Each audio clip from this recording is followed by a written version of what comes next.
Hi there. I'm going to show you how to do or how to access email with your child.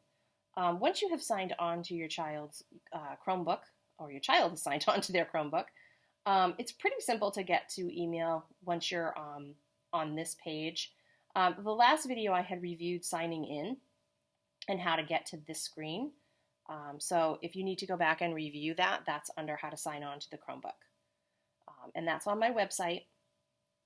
So I'm going to go ahead and show you. All they have to do, there's a couple of ways they can do it, but it looks like the easiest way this year is just to come down here and click on the Gmail symbol, that little envelope with the red trim around it.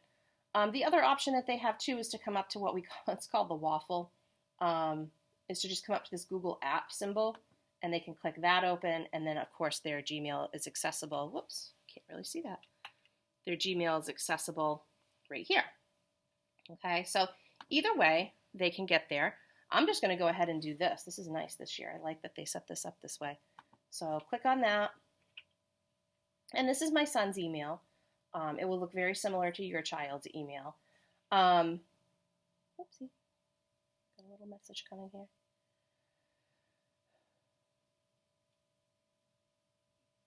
Got it. Okay. So your child's going to see a bunch of different things on here. They're going to see all their old emails from last year. They're still going to be there. My feeling is if it doesn't bother them, if it's not too visually distracting, just leave it. It's fine. It doesn't have to be deleted. It doesn't have to be archived. Oop, and see, this is the thing with those Chromebooks. Actually, I'm kind of glad that happened. If you hover over something too long, sometimes it will just, make it go there. So just be aware of that. I forget with these Chromebooks, I have to come up here and just let my cursor, you can't see that, but right there, just let my cursor off screen rest there. So there'll be a couple of messages at the top. New messages appear at the top, as you can see. It's pretty typical, like any email. The security alerts, that's just letting you know that someone has signed on to your account, and it's on a new device. So this wasn't my son's Chromebook, obviously, last year. So Google's alerting them, hey, you've never used this particular device before. Is this okay? Someone's just signed you on here. So don't worry too much about that. And then this email is, oh, I'm sorry about the screen, you guys. Jeez. This email right here, this third one down, is the first email that students got from me, and it's the invitation to join either cohort A or cohort B, depending on which one they're in. And it's really important that they do this, that they accept this invitation. And I'm going to cover that in my next video.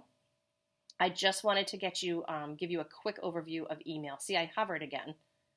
Oy, that's annoying. So it's pretty straightforward to manage email. They're not going to be worrying too much about this more box. They're not going to be worried too much about sent and drafts and snoozed and all that.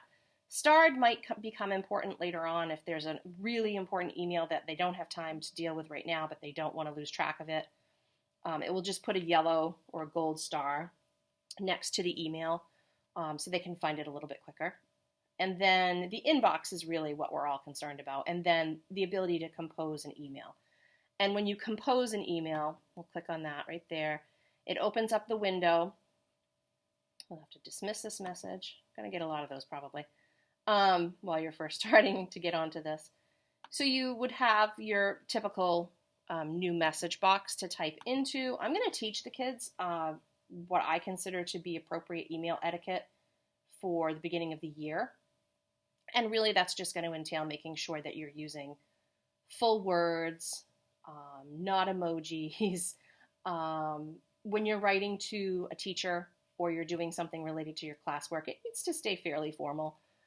So nothing too serious, but just to make sure they understand that there's an etiquette involved with email. I think that's important. So I'll be teaching them how to write a basic email.